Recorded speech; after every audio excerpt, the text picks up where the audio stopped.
Bismillahirrahmanirrahim.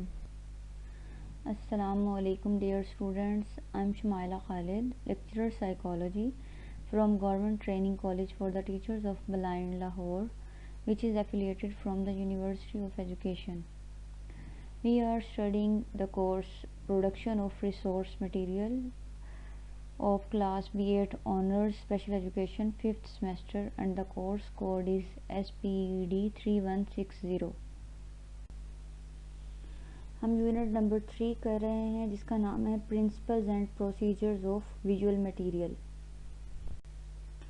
Outline of the unit, the number 1 is the role of visuals in instruction, number 2 visual literacy, number 3 processes of visual design, number 4 visual planning tools, number 5 photography और number 6 is media portfolio. हम ये तमाम points इस chapter में करेंगे जिसमें से हमने पहले 2 पॉइंट्स अपने पिछले लेक्चर में कवर कर लिए हैं और आज हम अपना तीसरा पॉइंट करेंगे इंशाल्लाह ताला। एजेंडा ऑफ टुडे, हमारा आज का एजेंडा है जो हमने आज पढ़ना है वो है 3.3 प्रोसेसेस ऑफ विजुअल डिज़ाइंस। इस टॉपिक को पढ़ने के बाद स्टूडेंट्स इस काबिल हो जाएंगे कि वो अपनी वर्ड्स में ही जो विजुअल डिज़ाइंस हैं उनके गोल्स बता सकेंगे कि हम उसे कैसे अचीव कर सकते हैं। And the second one is regarding the visual design process, characterize the qualities that a designer would look for in the individual visual and verbal elements of the design, including elements that add appeal. इसके अलावा students इस काबिल हो जाएंगे कि उन्हें ये समझ आ जाएगी कि विजुअल डिज़ाइन प्रोसेसेस होते हैं कैसे कैसे बनाए जाते हैं, उनके वर्बल एलिमेंट्स कौन से हैं और कैसे डिज़ाइन किए जाते हैं उनको, और अपील कैसे किया जाता है। नंबर 3 पे जो describe the factors that a designer would manipulate in establishing an underlying pattern to the design. Designer जो है वो किस तरह से चीज़ों को मैनिपुलेट करता है और पैटर्न वो किस तरह डिज़ाइन करता है, ये तमाम फैक्टर्स स्टूडेंट्स इसमें पढ़ सकेंगे। And they also describe the factors that a designer would manipulate in arranging the visual and verbal elements to achieve clear communication, reduce effort in interpreting, increase active engagement and focus viewer attention. इसके अलावा students ये बताने के भी काबिल हो जाएंगे कि डिज़ाइनर चीज़ों को किस तरह से अरेंज करता है विजुअल चीज़ों को, और इसी तरह वर्बल जो एलिमेंट्स हैं उसको किस तरह से अरेंज करता है और किस तरह से क्लियर कम्युनिकेशन हासिल की जाती है इन चीज़ों के ज़रिए, कैसे कम्युनिकेट किया जाता है, कैसे इजीली चीज़ों को इंटरप्रेट किया जाता है और किस तरह से एक्टिव इंगेजमेंट होती है इसमें। Processes of visual design, teachers, designers and others who create visual and verbal or visual displays face a series of design decisions about how to arrange the elements to achieve their goals. Teachers, designers और जो दूसरे मतलब लोग होते हैं जो verbal और visual pictures को क्रिएट करते हैं डिफरेंट सीरीज़ में और उनको डिज़ाइंस करते हैं, तो उनका मेन काम होता है कि इसके लिए डिसीजंस करना कि किस तरह की डिज़ाइनिंग हो, किस तरह के एलिमेंट्स हों जिससे अपने गोल्स को अचीव किया जा सके, कि जिस पर्पस के लिए ये डिज़ाइन बनाया गया है उसे कैसे अचीव किया जा सके।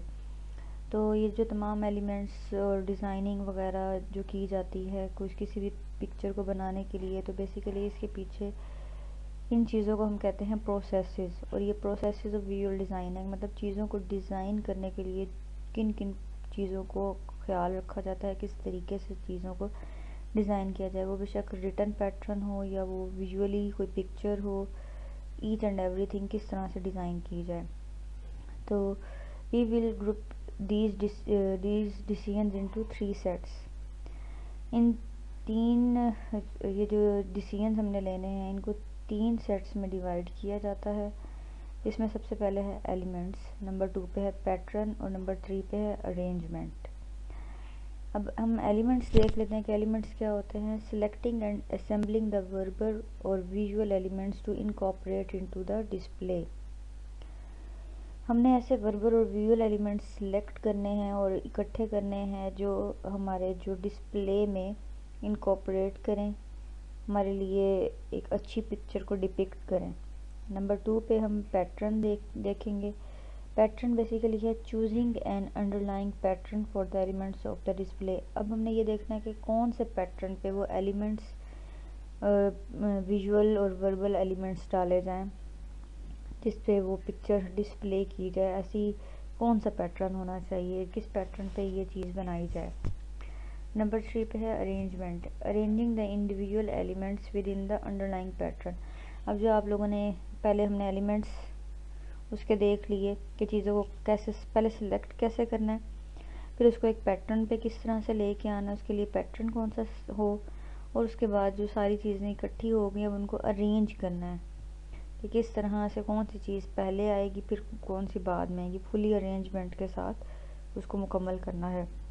तो ये 3 चीज़ें हैं जो कि हम आगे इसको फर्दर प्रॉपरली पढ़ेंगे, इनके अंदर के एलिमेंट्स मज़ीद देखेंगे। As a final step check your decisions against the goals and revise as needed.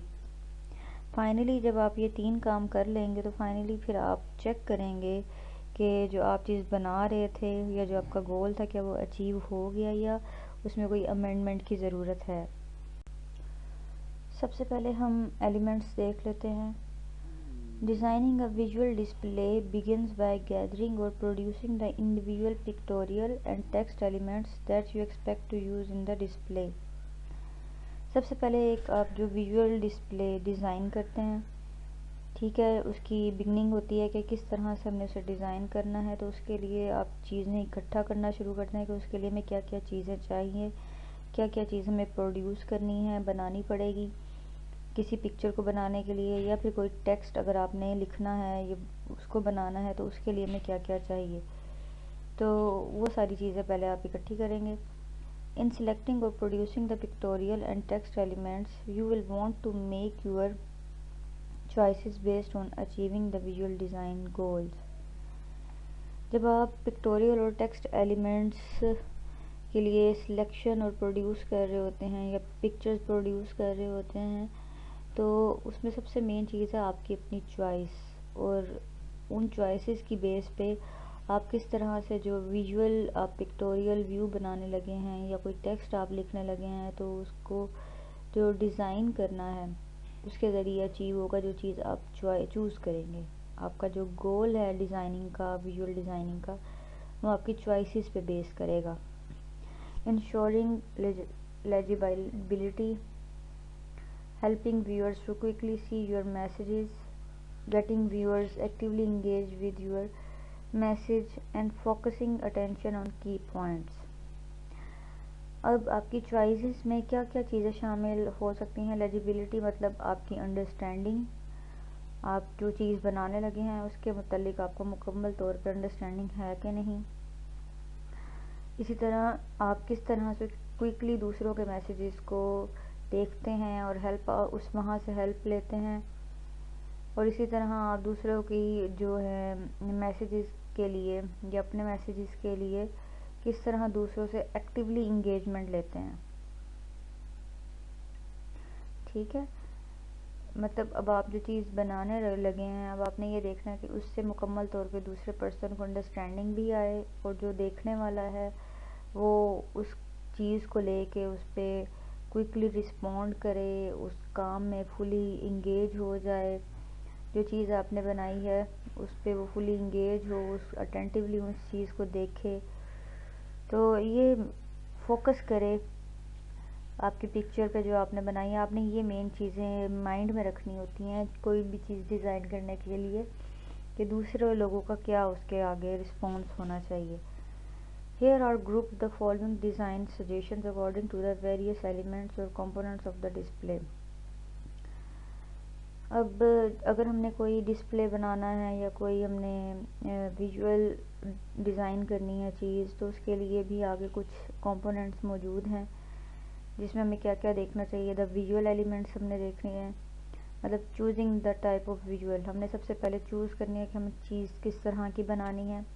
The verbal elements, lettering style and location, फिर हमने ये देखना है कि उस पर हमने जो लिखना है वो किस स्टाइल का लिखना है और उसकी जो हम लिख रहे हैं वो किस जगह पे लिखना है। And the elements that add appeal, और हमने ऐसे कौन से एलिमेंट उसमें डालने हैं जो कि अपील करें देखने वाले को और वो उसको अच्छे से देखे, जैसे सरप्राइज़ हो कि उसका टेक्सचर कैसा हो उस चीज़ का और किस तरह से वो इंटरेक्शन काबिल बनाए। नंबर 1 पे एलिमेंट्स में जो उसका सब पॉइंट है वो है visual elements. The type of visual selected for a particular situation depends on the learning task. सबसे पहली चीज़ ये है कि जो विजुअल आपने सेलेक्ट करना, मतलब जो पिक्टोरियल या जो पिक्चर आपने बनानी है वो जो आपने सेलेक्ट करनी है फॉर अ पर्टिकुलर सिचुएशन, किसी पर्टिकुलर सिचुएशन के लिए, वो डिपेंड करती है आपके लर्निंग टास्क पे। ठीक है, कि आपका जो मेन टास्क क्या है, किस वजह से किस चीज़ के लिए आपने बनानी है वो चीज़। Visual symbols one classification of learning resources in Dale's cone of experience which was discussed in chapter 1 can be subdivided into 3 categories। जो विजुअल सैम्बल्स हैं जो कि एक क्लासिफिकेशन है लर्निंग रिसोर्सेज की, जो कि हमने डेल कोन ऑफ एक्सपीरियंस पढ़ी थी चैप्टर नंबर 1 में, उसको 3 कैटेगरीज में डिवाइड किया जाता है, जिसमें पहली है रियलिस्टिक, नंबर 2 है एनालॉजिक और नंबर 3 पे है ऑर्गेनाइजेशनल। मतलब विजुअल एलिमेंट्स जो हैं उनको बनाने के लिए उसकी 3 कैटेगरीज हैं। रियलिस्टिकली हमें चीज़ों को देखना है, एनालॉजिकल और ऑर्गेनाइजेशनल। नंबर 1 हम देख लेते हैं realistic. Realistic visuals show the actual object under study. तो रियलिस्टिक विजुअल्स वो हैं जिसमें जो स्टडी जो हम कर रहे हैं उसमें जो ऑब्जेक्ट है एक्चुअल वो शो होना चाहिए।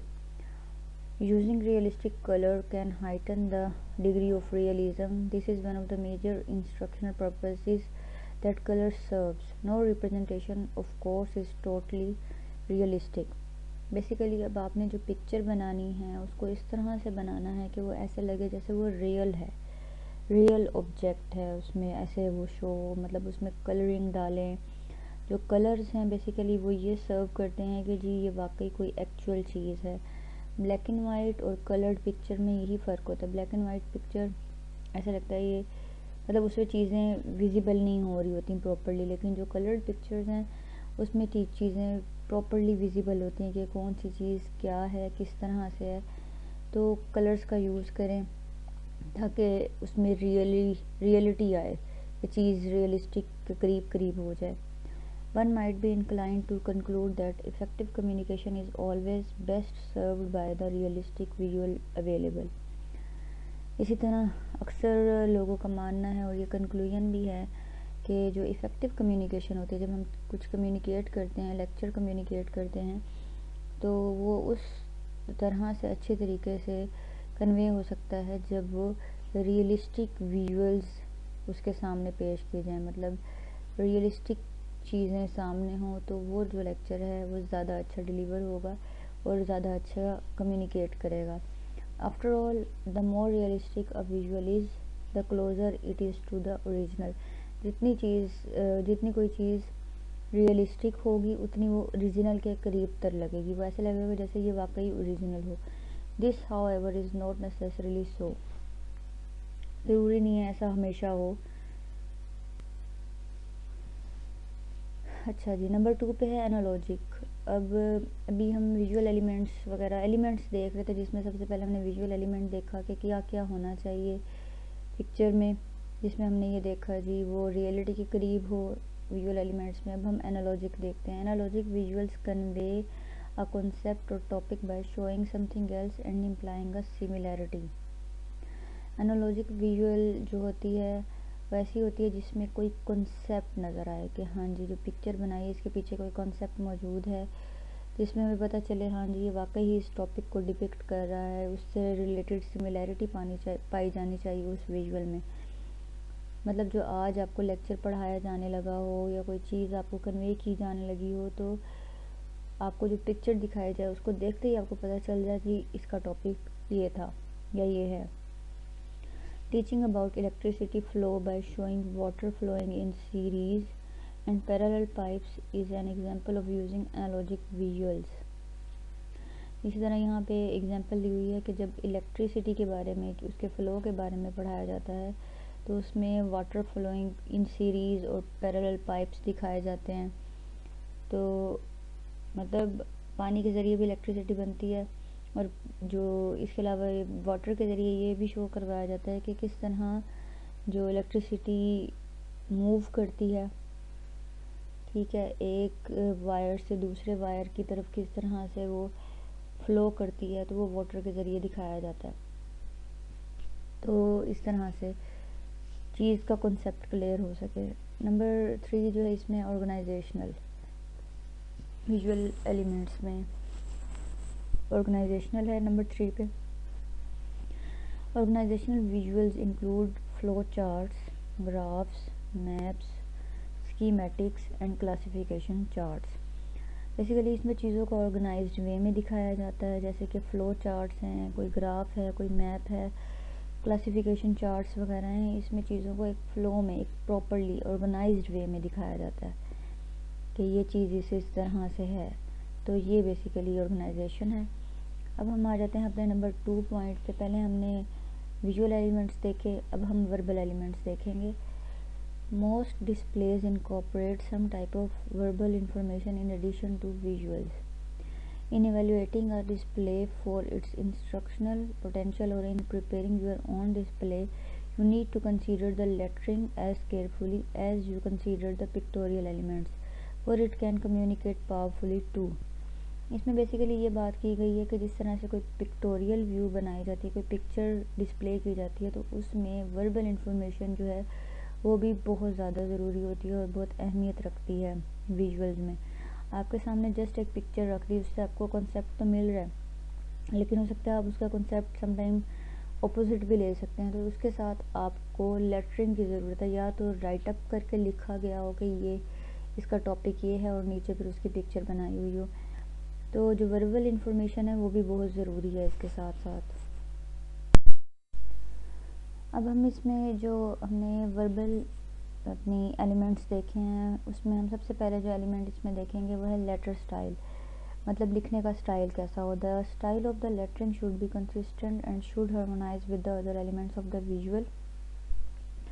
जो लेटर स्टाइल है, जो हमारी राइटिंग है, वो कंसिस्टेंट हो, एक ही स्टाइल में या तो लिखा जाए, और उसमें हार्मनीज पाई जानी चाहिए, हम आहंगी हो, एक ही स्टाइल में लिखा हुआ हो। फॉर स्ट्रेट फॉरवर्ड इंफॉर्मेशनल और instructional purposes a plain, for example not decorative lettering style is recommended.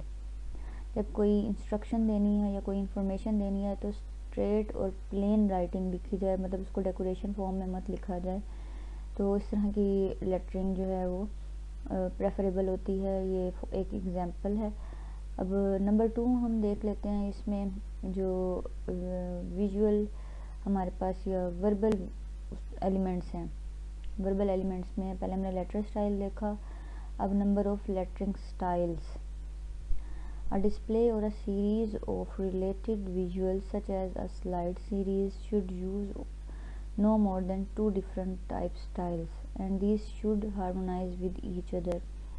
जब कोई चीज़ डिस्प्ले की जाए तो उसमें जो विजुअल्स दिखाए जाएँ वो एक सीरीज़ में दिखाए जाएँ, रेलिवेंट, ठीक है।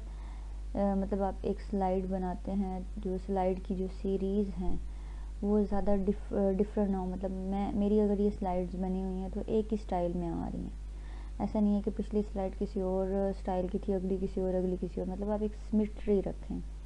ज़्यादा से ज़्यादा आप दो डिफरेंट टाइप्स रख सकते हैं जो स्टाइल्स के, लेकिन इससे ज़्यादा नहीं। When preparing text on a computer, it is tempting to use many variations of a typeface, but for good communication, it is best to limit the number of variations, for example bold, italic, underline, size changes, to a maximum of 4.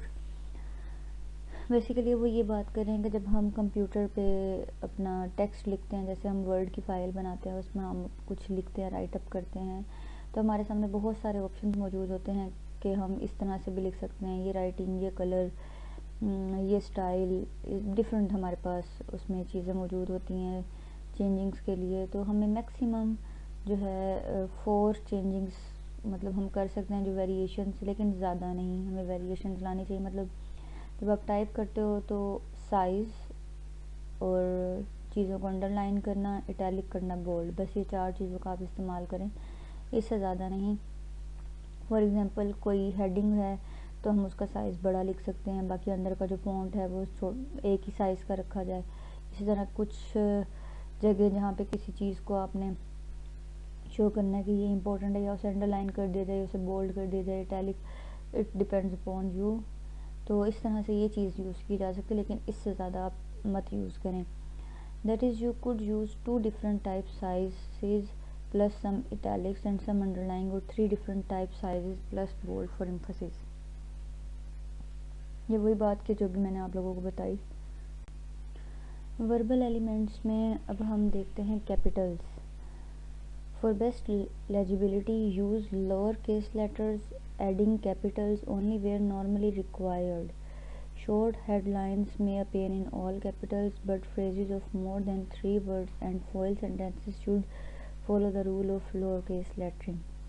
अब हमें कहाँ पे capital word use करना चाहिए लिखते हुए और कहाँ पे लोअर केस वर्ड, इस चीज़ का बड़ा ख्याल रखना चाहिए। तो मोस्टली हम लोअर केस लेटर्स का इस्तेमाल करते हैं, लेकिन जहाँ पे ज़रूरत हो वहाँ पे हम कैपिटल, जैसे कि हम कोई वर्ड लिखते हैं तो उसका पहला लफ्ज़ कैपिटल कर देते हैं, या फिर कोई हमारे पास शॉर्ट हेडलाइन, एक शॉर्ट हैंड चीज़ मौजूद है कि जिसको हमने विजिबल कराना है, इसको देखते ही अगले बंदे को पता चल जाए कि हाँ जी किस बारे में बात हो रही है, तो शॉर्ट हेडलाइन को भी हम कैपिटल में लिख सकते हैं। लेकिन ऐसी फ्रेज़ जो 2 से 3 अल्फाज में मुश्तमिल हो तो उसमें वही रूल अप्लाई हो कि पहला वर्ड कैपिटल और बाकी सारे लोअर केस में। उसके बाद वर्बल एलिमेंट में जो नेक्स्ट है वो है कलर ऑफ लेटरिंग। अब लेटर का कलर क्या होना चाहिए, as discuss letter in this section figure ground contrast. आगे फिगर ग्राउंड कंट्रास्ट के बारे में हम डिस्कस करेंगे। The colour of the lettering should contrast with the background colour both for the sake of simple legibility and for the sake of emphasis in cases where you want to call particular attention to the verbal message. You must also remember that some of your learners may be colorblind. Legibility depends mainly on contrast between the lettering color and the background color. Basically, अब इसमें letter की जो colouring की बात हो रही है, अब अगर आप किसी पेज पे या किसी स्लाइड पे या वर्ड की फाइल पे जहाँ भी आप लेटर टाइप कर रहे हैं, मतलब वर्ड्स लिख रहे हैं, वर्ड्स को टाइप कर रहे हैं, तो आपने इस चीज़ का बहुत ख्याल रखना है कि बैकग्राउंड का कलर और वर्ड्स का कलर किस तरह का होना चाहिए। इनमें अच्छा खासा कंट्रास्ट पाया जाना चाहिए। मतलब बैकग्राउंड लाइट कलर में है तो जो वर्ड्स हैं वो डार्क कलर के होने चाहिए ताकि वो उसके ऊपर विजिबल हों। तो इस तरह की कलरिंग हमें चूज़ करनी चाहिए। बैकग्राउंड का कलर और जो लेटर का कलर है वो डिफरेंट होना चाहिए। जैसे अभी ये मेरी वाली स्लाइड में देख लें, बैकग्राउंड ऑफ वाइट कलर का है तो उसके ऊपर जो वर्ड्स हैं वो हम ब्लैक कलर में या रेड कलर में लिखे हुए हैं तो वो बहुत विजिबल हो रहे हैं। तो हमें ऐसा कंट्रास्ट चूज़ करना चाहिए। अगर मैं इस पे लाइट कलर के ऊपर हल्का ग्रीन कलर चूज़ कर लूँ, लाइट ग्रीन कलर, तो वो इतना विजिबल नहीं होगा क्योंकि दोनों चीज़ें लाइट हो जाएंगी। तो लाइट का डार्क के साथ, अगर इसी तरह बैकग्राउंड डार्क है तो उसके ऊपर जो वर्ड्स हैं वो ब्लैक में ना हों बल्कि लाइट कलर में हों। ठीक है, अगर बैकग्राउंड ब्लैक है तो उसके ऊपर वाइट कलर में हम जो लेटर्स हैं वो यूज़ कर सकते हैं ताकि वो विजिबल हों। लेकिन हमें इस चीज़ का बहुत ख्याल रखना चाहिए कि कुछ लोग कलर ब्लाइंड भी होते हैं कि किसको किस कलर से प्रॉब्लम हो सकती है, तो हमें कुछ ऐसा चूज़ करना चाहिए कि वो ऐसे जितने प्रॉब्लम्स ना फेस करने पड़ें। फिर है हमारे पास साइज़ ऑफ लेटरिंग। अब हमारे जो टाइपिंग जो हम लेटर लिख रहे हैं उसका साइज़ क्या होना चाहिए। Displays such as bulletin boards and posters are often mean to be viewed by people situated at a distance of 30 और 40 फीट और मोर। बेसिकली जो बुलेटिन बोर्ड्स होते हैं या पोस्टर्स होते हैं वो तकरीबन जो लोग देखते हैं उन्हें वो तकरीबन 30 से 40 फुट के फासले से देख रहे होते हैं। तो उसके अकॉर्डिंगली हमने उसका जो साइज़ है, फ़ॉन्ट साइज़ डिसाइड करना होता है कि कितना हो ताकि लोगों के लिए अंडरस्टैंडेबल हो। For example, that to be legible to a student seated in the last seat of a 30 foot long classroom, the lettering would have to be at least 1.5 inches in height. इसी तरह जब एक teacher class में lecture दे रहा है तो जो सबसे लास्ट में बैठा हुआ स्टूडेंट है जो तकरीबन 30 फुट लॉन्ग क्लासरूम में बैठा हुआ है, तो जब टीचर बोर्ड पे लिखता है तो कम से कम उसे 1.5 इंच की साइज़ का लेटर लिखना चाहिए, जिससे वो जो लास्ट सीटेड स्टूडेंट है वो देख सके। तो हमें लेटरिंग का जो साइज़ है वो भी बहुत केयरफुली सिलेक्ट करना चाहिए। नेक्स्ट है स्पेसिंग बिटवीन लेटर्स। अब लेटर्स के दरमियान स्पेस कितनी होनी चाहिए। The distance between the letters of the individual words must be judged bye experience rather than on a mechanical basis. This is because some letters, for example capital A, I, K and W, are quite irregular in shape compared with rectangular letters, for example capital H, M, N and S, and circular letters, for example capital C, G, O and Q. When rectangular letters or circular letters are combined with each other at equal spacing, regular patterns of white space occur between letters. अब basically जब हम letters लिखते हैं तो हमें उनके दरमियान की स्पेसिंग का भी ख्याल रखना है कि कैसी होनी चाहिए। जब हम एक वर्ड लिख रहे हैं उसके जो लेटर्स हैं, अगर अब लेटर्स भी डिफरेंट टाइप्स के होते हैं, कुछ इरेगुलर हैं और कुछ रेगुलर हैं, कुछ रेक्टेंगुलर हैं, कुछ सर्कुलर हैं। जैसे इरेगुलर लेटर कौन से हैं, जैसे A, I, K, W, कोई सीधा है, कोई टेढ़ा है, कोई किस तरह से है, कोई खुला है, तो ये इरेगुलर लेटर्स हैं। तो इसी तरह जो H, M, N, S है ये रेक्टेंगुलर लेटर्स हैं बिल्कुल। और जो सर्कुलर लेटर्स है C, G, O, Q, अब ये सर्कुलर लेटर्स हैं, गोल सूरत में, सर्कल की सूरत में। तो जब ये लेटर्स इकट्ठे लिखे जाते हैं तो जैसे रेक्टेंगुलर लेटर के साथ हम सर्कुलर लेटर को कंबाइन कर दें तो उनकी स्पेस ओबियसली थोड़ी हमें नज़र आएगी कि इक्वल स्पेसिंग है या नहीं है, ठीक है। तो कुछ लेटर्स में स्पेस ज़्यादा आ रही होती है, कुछ कम, तो हमें खुद इस चीज़ की स्पेसिंग का ख्याल रखना है कि अगर कोई लेटर बिल्कुल ही आपस में ज्वाइंट हो जाए तो हमने उनके दरमियान किस तरह से स्पेस को कायम करना है। तो ये इन चीज़ों का बहुत ख्याल रखना है हमें लिखते वक्त। But when irregular letters are combined with others in this way, the pattern of white space can be very uneven. The only way to overcome this potentially distracting unevenness is to space all your letters by optical spacing, that is by what appears even to the eye. जिस तरह हमने पीछे बात की, अगर rectangular और circular जो letters हैं उनको इकट्ठा करके लिखा जाए तो वो एक जैसी सूरत देते हैं कि मतलब जैसे वो एक जैसे लिखे हुए हैं। लेकिन इसी तरह जब इरेगुलर लेटर जैसे AWK वगैरह वाले जो लेटर्स हैं, अगर इनको कंबाइन करके लिखा जाए तो ये अनइवन सी लुक देंगे, वाइट स्पेस नज़र आएगी इन लेटर्स के दरमियान में। तो इस चीज़ को कैसे ओवरकम किया जा सकता है। बेसिकली जो अनइवननेस है, जो वाइट स्पेस है, वो एक डिस्ट्रैक्शन क्रिएट करती है। तो इस स्पेस को हम ऑप्टिकल स्पेसिंग एक ऑप्शन है, उसको क्लिक करके तो इन लेटर्स के दरमियान जो स्पेसिंग है वो हम इक्वल कर सकते हैं। मतलब हम ये जो अनइवननेस और इवननेस ज़्यादा शो हो रही है वो एक सिमेट्री में आ जाएगी, तो जो देखने वाली आँख है उसे तमाम चीज़ें इवन में लगेंगी, बिल्कुल ठीक लगेंगी। तो ये एक तरीक़ेकार है इसमें जो इन्होंने बताया हुआ है।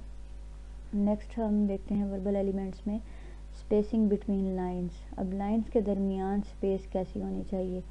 The vertical spacing between lines of printed material is also important for legibility. इसी तरह जो वर्टिकल स्पेसिंग है लाइंस के दरमियान जो प्रिंटेड मटेरियल है वो बहुत ज़्यादा ज़रूरी है चीज़ों को अंडरस्टैंड करने के लिए। If the lines are too close together, they will tend to blur at a distance. If they are too far apart, they will seem disjointed, for example, not part of the same unit. इसी तरह अगर lines बिल्कुल एक दूसरे के close हो जाएं तो ये डिस्टेंस मतलब ज़रा दूर से देखेंगे तो ये हमें चीज़ें ब्लर सी नज़र आने लगेंगी। लेकिन अगर बहुत ही दूर करके लिखी होंगी, लाइनों में ज़्यादा स्पेस होगी तो ऐसा लगेगा ये इसका पार्ट ही नहीं है, ये कोई और मतलब किसी और पैराग्राफ का पार्ट या किसी और यूनिट का पार्ट बन जाएगी वो चीज़।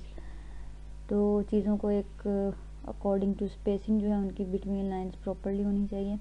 To achieve this use a ruler to draw line lightly on your blank layout. Separate baseline by about 1.5 times the height of the lowercase letters. Lettering on these lines will then result in text with the correct spacing. तो वो basically ये कह रहे हैं कि अगर आपने इनको एक सिमेट्री में स्पेसिंग रखनी है कि चीज़ें जब स्क्रैम्बल ना हो, जंबल ना हो जाए।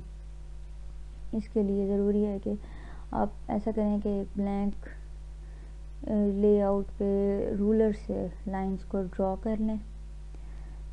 तो जो आपने स्पेस रखनी है एक लाइन से दूसरी लाइन में, वो तकरीबन 1.5 इंच की स्पेस रखनी है। जो हाइट है उसकी 1.5 इंच की हो, तो जिससे ये है कि लाइंस की जो स्पेसिंग है वो बिल्कुल करेक्ट स्पेसिंग हो जाएगी जब आप उसके ऊपर टाइप करेंगे या लिखेंगे। तकरीबन 2 लाइनों के दरमियान में 1.5 इंच की स्पेस हो। सबसे पहले हमने एलिमेंट्स में जो देखा वो विजुअल एलिमेंट्स थे, फिर वर्बल एलिमेंट्स। अब हम नंबर 3 पे देख रहे हैं एलिमेंट्स दैट ऐड अपील। ऐसे कौन से एलिमेंट्स हैं जो अपील करते हैं विजुअल्स को देखने के लिए। Your visuals has no chance of having an effect unless it captures and holds the viewer's attention. Let's look at 3 devices for making displays more appealing: surprise, texture and interaction. तो basically बात यह है कि जब अगर आपने कोई चीज़ बना ली है, विजुअल्स को बना लिया है, अब उसका तब तक कोई फ़ायदा नहीं होगा जब तक वो व्यूअर देखने वाले की अटेंशन को होल्ड नहीं करेगी, कैप्चर नहीं करेगी। तो इसके लिए 3 चीज़ें बहुत ज़रूरी हैं: सरप्राइज़, टेक्सचर एंड इंटरेक्शन। सबसे पहले हम सरप्राइज़ देख लेते हैं। Think of an unusual metaphor, an incongruous combination of words and pictures, an abrupt infusion of color or dramatic change of size. People pay attention as long as they are getting novel stimuli or new information. They tune out when the message becomes monotonous. Basically जब आप कोई चीज़ बनाते हैं तो उसको ज़रा unusual करके बनाएं। इस तरह से ना बनाएं कि जो लोगों के लिए बहुत फेमिलियर चीज़ हो। ऐसा कॉम्बिनेशन रखें जो बिल्कुल डिफरेंट सा हो, इनकॉन्ग्रुएंस हो, और जो वर्ड्स और पिक्चर्स हैं वो डिफरेंट पिक्चर्स आप लोग उसमें डालें, यूज़ करें। तो जो कलर्स हैं उनका जो फ्यूजन है वैसा फ्यूजन रखें कि जो अपील करे देखने वाले को, उसकी जो नज़र है उस पर टिक जाए। इस तरह का कोई कलर कॉम्बिनेशन आप सिलेक्ट करें ताकि लोगों की अटेंशन उस पर देर तक रहे, क्योंकि जो न्यू चीज़ होती है लोग उस पर ज़्यादा अटेंशन देते हैं एज़ कम्पेयर टू जो जिस पे वो यूज़ टू होते हैं। उस चीज़ को कोई भी इतनी ज़्यादा अटेंशन नहीं देता, एक नज़र देख के वो आगे बढ़ जाता है। तो इस तरह से ये चीज़ों को इस तरह से अरेंज किया जाए कि सरप्राइजिंग जो एक व्यू है वो आए देखने वाले का। फिर है texture. Most visuals are 2 dimensional. बहुत सी जो विजुअल्स होती हैं, जो पिक्चर्स होती हैं वो 2 डायमेंशनल होती हैं। However you can add a 3rd dimension by using texture और एक्चुअल मटेरियल। आप इस पर 3rd डायमेंशन भी डाल सकते हैं, कुछ ऐसा टेक्सचर और कोई एक्चुअल मटेरियल यूज़ करके। Texture is a characteristic of 3 dimensional objects and material. जो टेक्सचर है वो 3 डायमेंशनल ऑब्जेक्ट और मटेरियल की एक करेक्टरिस्टिक है। It can convey a clearer idea of the subject to the viewer by involving the sense of touch, for example touching samples of different cereal grains. तो basically जो texture है वो एक clear idea देता है कि ये चीज़ है क्या, उसको टच किया जाए तो उसको सेंस देता है कि वाकई ये, इसके टेक्सचर को टच करके पता चलता है हाँ ये चीज़ ये है। फॉर एग्ज़ाम्पल अगर हम डिफरेंट सीरियल्स जो ग्रेन्स हैं उनको टच करें तो हमें पता चलता है ये कौन सा ग्रेन है, ये दाल कौन सी है, ये चने की दाल है, ये मूंग की दाल है। हमें उसके टेक्सचर से अंदाज़ा हो जाता है कि ये क्या चीज़ है।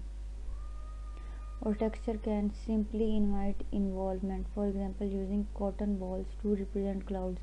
समटाइम हम एक्चुअल चीज़ को यूज़ करते हुए उससे हम कोई पिक्टोरियल्स भी बना लेते हैं, जैसे कि कॉटन बॉल्स का यूज़ करके हम ये शो भी करवा सकते हैं ये क्लाउड्स की एक सूरत बन गई है।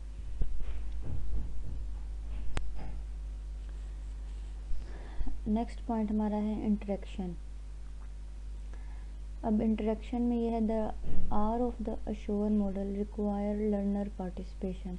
हमने सेकंड चैप्टर में अश्योर मॉडल पढ़ा था जिसमें आर का मतलब था रिक्वायर लर्नर पार्टिसिपेशन। जब भी आप कोई चीज़ दूसरों को कन्वे करते हो या दूसरों तक पहुंचाते हो तो उसमें बड़ा ज़रूरी होता है कि लर्नर जिस तक वो चीज़ पहुंची है उसकी पार्टिसिपेशन भी मौजूद हो, कि उसने उससे क्या सीखा। Applies to all forms of media, ये हर किस्म की मीडिया में अप्लाई होती है, ये जो रिक्वायर्ड लर्नर पार्टिसिपेशन है। Viewers can be asked to respond to visual displays by manipulating materials on a display, perhaps to answer question raised in the display.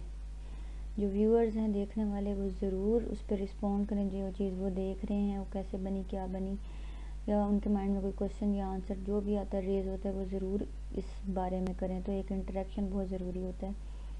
या फिर जिसने वो पिक्चर बनाई है वो भी क्वेश्चन कर सकता है कि जी आपको इसमें क्या समझ आया है। तो ये हमने देखा एलिमेंट्स। अब हम नंबर 2 अपने पॉइंट पे आते हैं, जो है पैटर्न।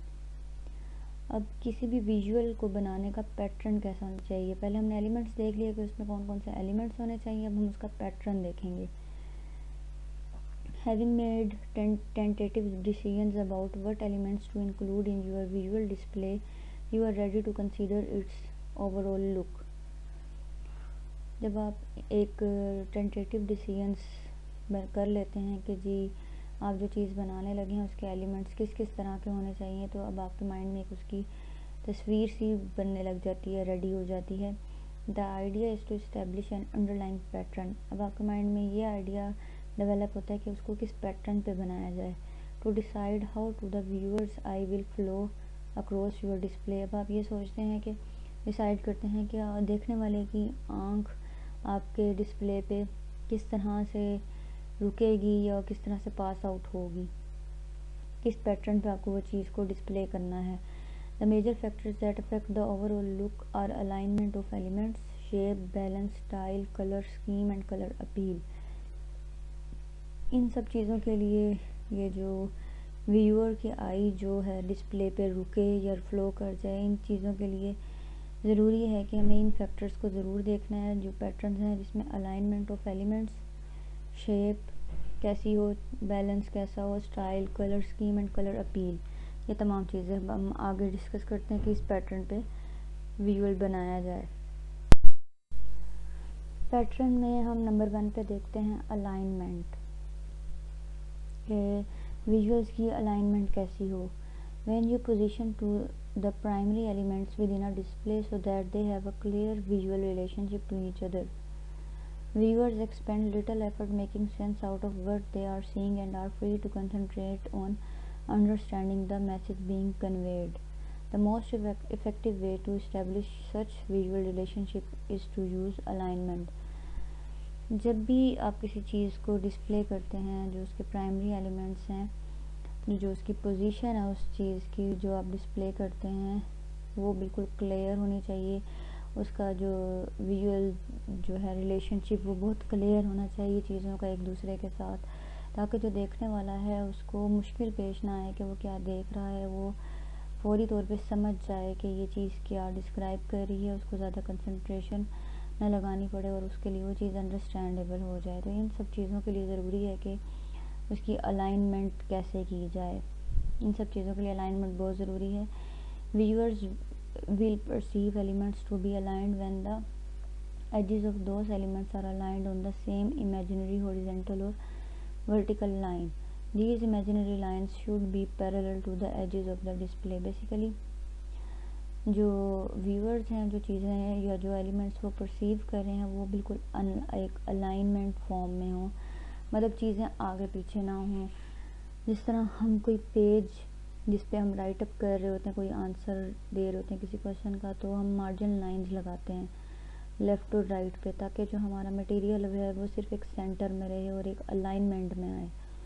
तो उससे ये है कि जो पेपर चेकर होता है वो जैसे ही उसको देखता है कि उसको एक अलाइनमेंट और एक प्रॉपर वे में चीज़ नज़र आती है, एक उसका पैटर्न नज़र आता है, तो वो उसको बड़ा अच्छे वे में देखता है चीज़ को। तो बेसिकली उसकी जो एक इमेज है वो एक अच्छी जा रही होती है।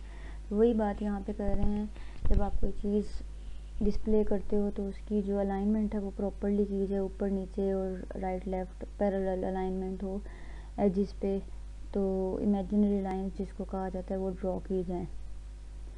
नंबर 2 पे है shape. Another way to arrange the visual and verbal elements is to put them into a shape that is already familiar to the viewer.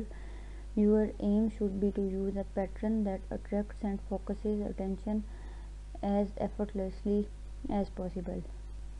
अब आपने ये जो विजुअल और वर्बल एलिमेंट्स हैं जो आपने अरेंज किए हैं, उनको अब आप इस तरह की पिक्चर या इस तरह की उसको शेप देंगे, ठीक है, उस तरह की शेप देंगे जो व्यूअर के लिए फेमिलियर होगी, ठीक है। उसको ऐसे पैटर्न पे आप शेप देंगे कि जो देखने वाला है उसको अट्रैक्ट करे, वो फोकस्ड होकर उसको अटेंटिवली उस चीज़ को देखे, उसको ज़्यादा एफर्ट ना लगानी पड़े। तो आप उसको इस तरह की शेप देंगे। सम टाइम हम कोई चीज़ डिस्प्ले करते हैं तो उसको हम सर्कल की शेप दे देते हैं, रेक्टेंगुलर शेप दे देते हैं या स्क्वायर की शेप दे देते हैं। तो आप ऐसी कुछ शेप दें जो फेमिलियर हो, जो इजी टू अंडरस्टैंडेबल हो। नंबर 3 पे है balance. A psychological sense of equilibrium or balance is achieved when the weight of the elements in a display is equally distributed on each side of an axis, either horizontally or vertically or both. When the design is repeated on both sides, the balance is symmetrical or formal. अगर psychological sense में equilibrium को देखिए तो वो नाम है balance का, चीज़ों को बैलेंस किया जाए और जो एलिमेंट्स डिस्प्ले में डाले जाएं, वो डिस्प्ले के जो एलिमेंट्स हैं वो इक्वली डिस्ट्रीब्यूट किए जाएं, हर एक्सिस पर, हर एज पे, हर पॉइंट पे इक्वली डिस्ट्रीब्यूशन होनी चाहिए, बैलेंस होना चाहिए। कहीं पे कलर ज़्यादा हो जाए, कहीं पे कम हो जाए, ऐसा नहीं होना चाहिए। इक्वल आपकी डिस्ट्रीब्यूशन, हॉरिजॉन्टली वर्टिकली हर तरह से आपकी जो डिस्ट्रीब्यूशन है इक्वल होनी चाहिए। आपका जो डिज़ाइन है वो प्रॉपर वे में बना हुआ हो, सिमेट्री पाई जानी चाहिए, फॉर्मल वे में चीज़ें मौजूद हों उस पर। तो बैलेंस्ड के साथ आपने कोई भी जो चीज़ है वो बनानी है। नंबर 4 पे है style. Different audiences and different settings call for different design styles. Likewise, you would not use the same stylistic treatment for a first grade bulletin board as you would for a slide set made to show at a teacher's professional development conference. Your choice of lettering and type of pictures should be consistent with each other and with the preferences of the audience. अब आपने जो काम करना है, जो चीज़ों को use करना है या चूज़ करना है, वो जो ऑडियंस है उसके अकॉर्डिंगली, मतलब डिफरेंट ऑडियंस डिफरेंट स्टाइल्स मांगती है, डिफरेंट सेटिंग मांगती है। तो जिस तरह फर्स्ट ग्रेड बुलेटिन बोर्ड है उसको आप डिफरेंट स्टाइल से उसको अरेंज करते हैं, लेकिन जो टीचर्स अपनी स्लाइड्स, जिस तरह ये मेरी स्लाइड्स बनी हुई हैं, वो एक सिमेट्री में बनाई जाती हैं और एक ही स्टाइल में बनाई जाती हैं। लेकिन कुछ चीज़ें होती हैं जो एक स्टाइल में नहीं बनती, उसके लिए डिफरेंट स्टाइल यूज़ किया जाता है। तो आपने इस चीज़ का बहुत ख्याल रखना है कि किस ऑडियंस के लिए ये चीज़ पेश करनी है। जैसे अगर आप छोटे छोटे बच्चों के लिए कोई चीज़ बनाते हैं तो हम उसमें डिफरेंट कलर्स, डिफरेंट पिक्चर्स और डिफरेंट स्टाइल्स यूज़ करते हैं। उनको अगर एक ही स्टाइल पे लेकर चलेंगे तो बच्चे बोर होने लगते हैं, छोटे बच्चे। तो जब आपने इन चीज़ों को लेवल के अकॉर्डिंग और अपनी ऑडियंस के अकॉर्डिंग सेट करनी है, उनके प्रेफरेंसेस के अकॉर्डिंगली। नंबर 5 पे है colour scheme. When choosing a colour scheme for a display, consider the harmoniousness of the colours. Viewers are more likely to linger over and to remember a display having pleasant color harmony. The color wheel is a visual analogy to help us understand the relationships among the colors of the visible spectrum. Figure 9. Colour scheme basically ये है कि जब आप कोई चीज़ display करते हैं तो उसका जो कलर है वो स्कीम आपने चूज़ करनी होती है, तो उसमें हार्मनी पाई जानी चाहिए। बिल्कुल ही अलग थलग ना हो जाए कलर्स, लेकिन कुछ ना कुछ उनमें हार्मनी पाई जाए, देखने वाले को प्लेजेंट सी फीलिंग आए इस हार्मोनियस जो कलर्स हैं उनको देख के। नीचे फिगर नंबर 9 में आपको कलर व्हील दिखाया गया है जिसमें कलर्स की स्कीम शो करवाएगी। जैसे yellow green green, blue green, मतलब एक सिमेट्री के साथ ये कलर्स चल रहे हैं। फिर ब्लू वायलेट, फिर रेड वायलेट रेड, इस तरह करके एक सिमेट्री के साथ कलर्स चल रहे हैं। कलर स्कीम को इस तरह से डिसाइड किया जाए। फिर है नंबर 6 पे colour appeal. Artist have long appreciated that blue, green and violet are considered cool colors, whereas red and orange are considered warm colors. Research has shown that this is a learned phenomenon. When choosing colors for instructional materials, consider the emotional response you are seeking: an active, dynamic, warm feeling or a more contemplative, thoughtful, cool feeling. तो अब जो हम colours बीच में use करते हैं तो वो किस तरह से अपील करते हैं, हमने ये भी चीज़ देखनी है। आर्टिस्ट का कहना है कि जो ब्लू, ग्रीन और वायलेट कलर्स हैं वो बेसिकली कूल कलर्स कहलाते हैं, कूलनेस की फीलिंग देते हैं, जबकि रेड ऑरेंज जो कलर्स हैं वो वार्म कलर्स हैं।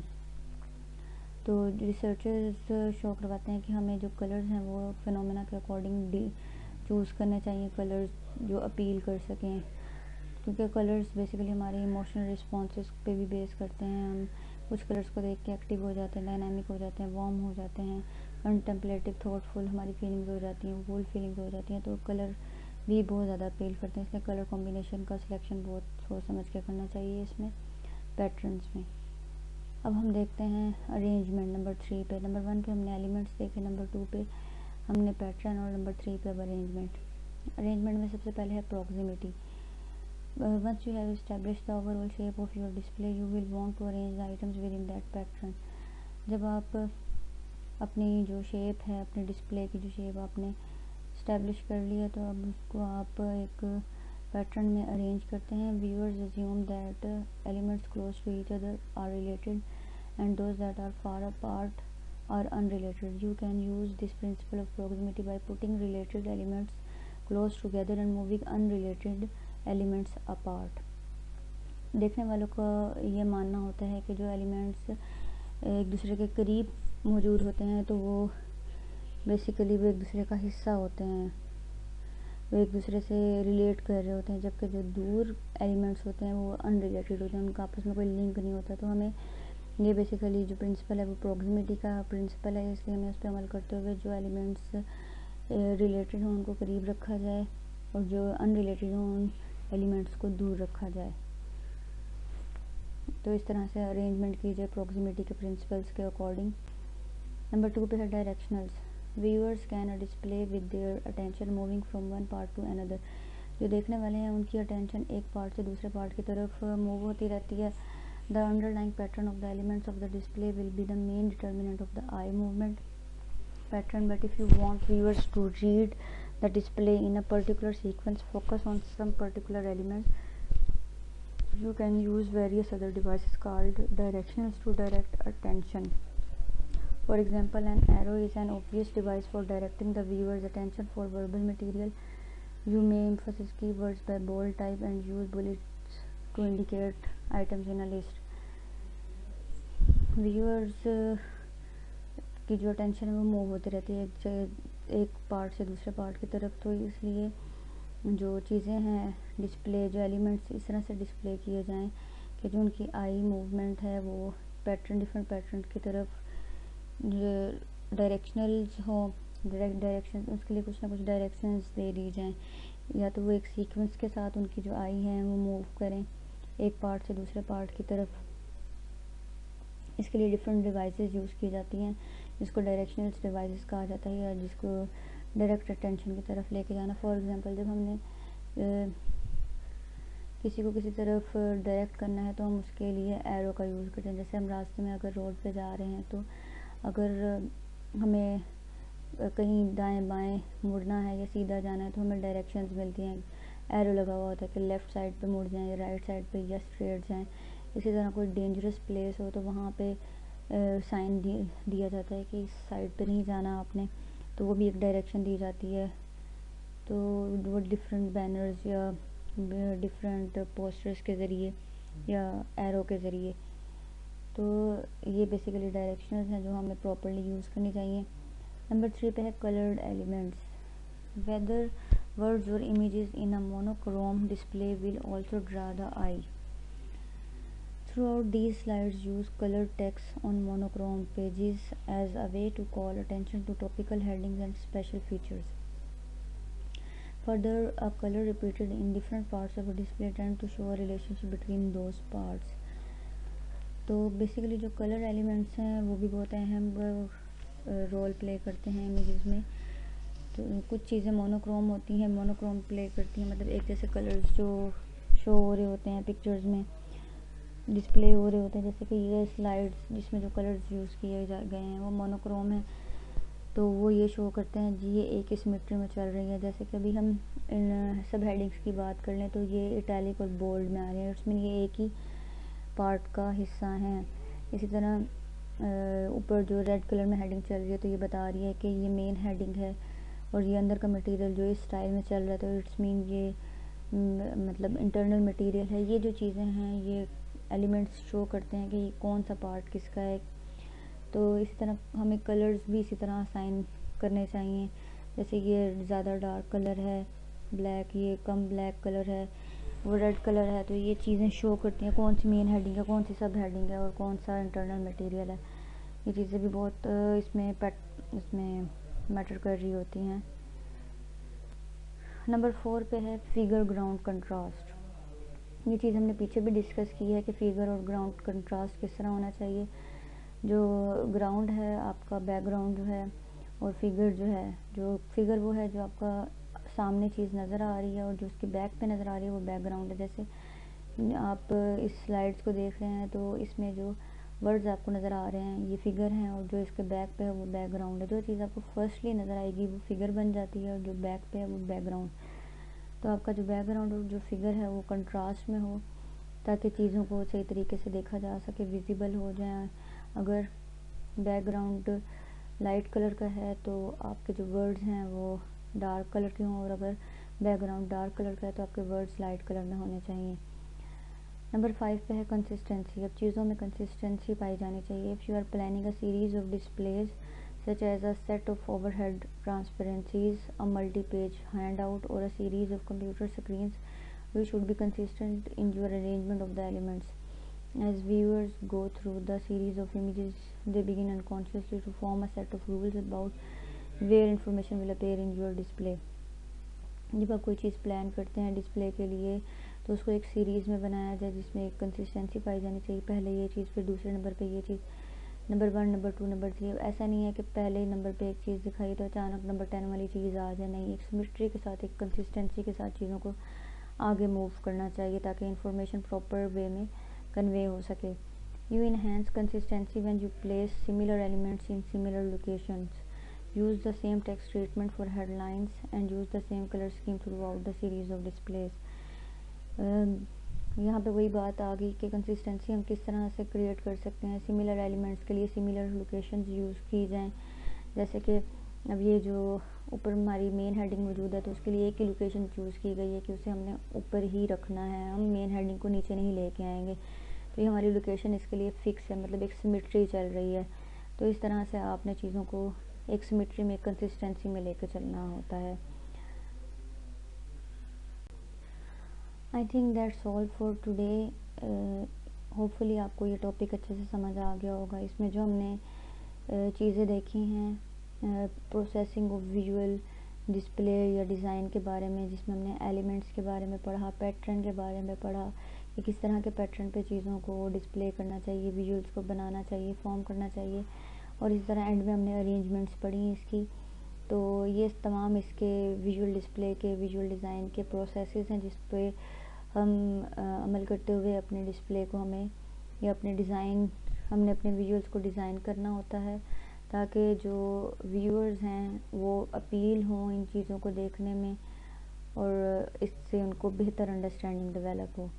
Okay dear students, thank you so much. अल्लाह हाफिज़।